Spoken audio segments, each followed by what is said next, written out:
back to the channel. We have a good article today. Old School Cool, 10 cars from the 50s that still turn heads.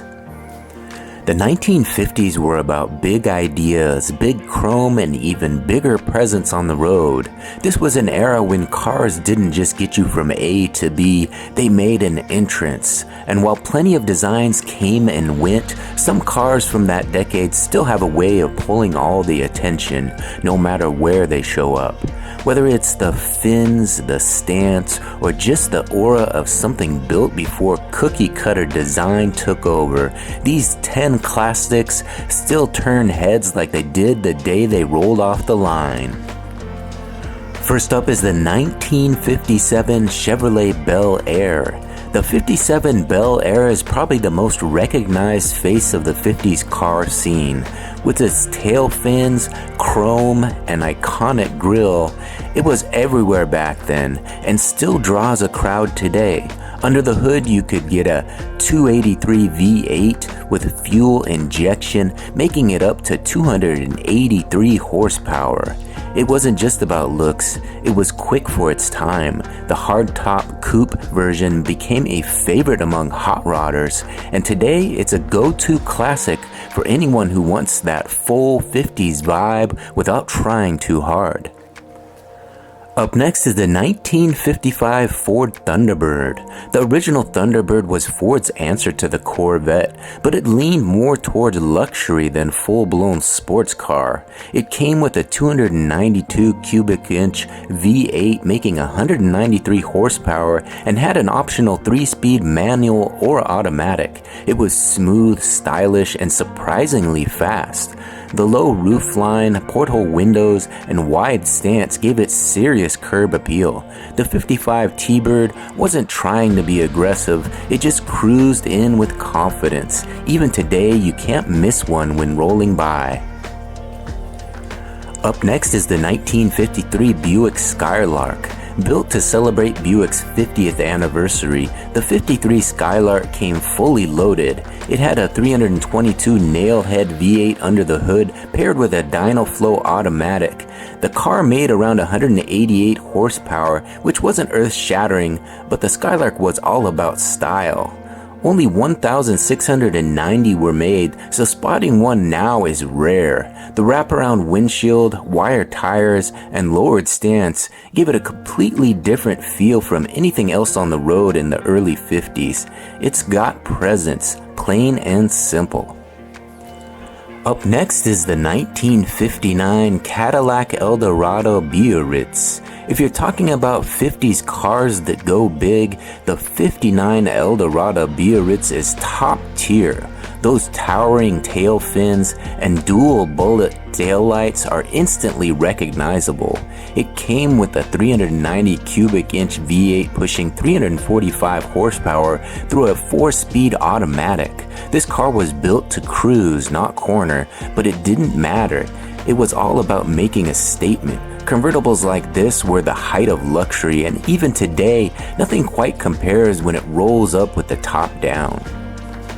Up next is the 1957 Chrysler 300C.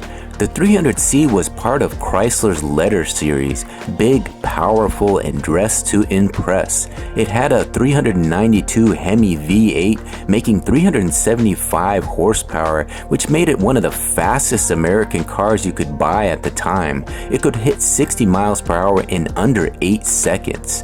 It had a real performance, but didn't sacrifice comfort. Wide body, subtle fins, and no-nonsense grille made it look serious. It's not flashy in the same way that some others are, but it's still a heavy hitter that gets attention.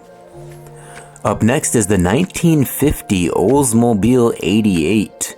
The 50 Olds 88 was a sleeper. It had a lightweight body and a 303 Rocket V8, which gave it solid acceleration for the time. 135 horsepower doesn't sound like much today, but paired with the right gearing, it ran strong. It's one of the first cars to really blend performance and affordability, which is why people credit it as a pre-muscle car.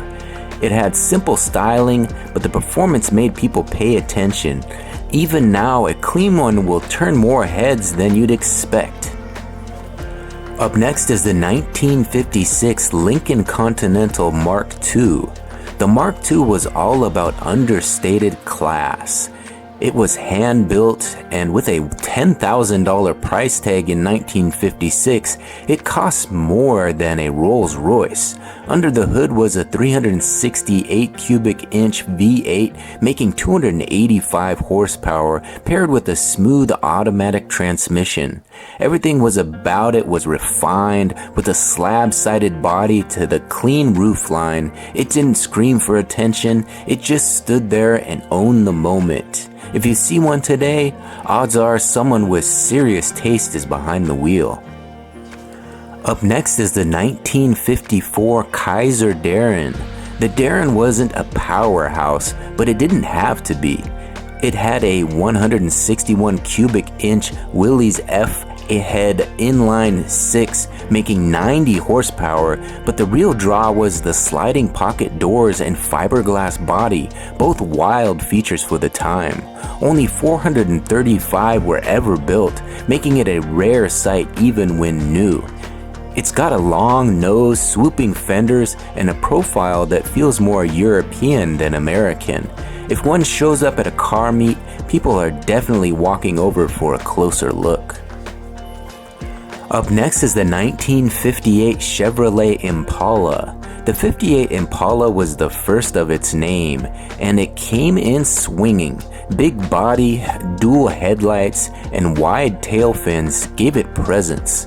The top engine option was a 348 V8 making up to 315 horsepower depending on the setup. It was a one-year-only body style, which adds to the appeal. The convertible versions in particular still get plenty of love today. It's big, it's flashy, and when it's clean, it steals the show without even trying. And finally, we have the 1955 Packard Caribbean.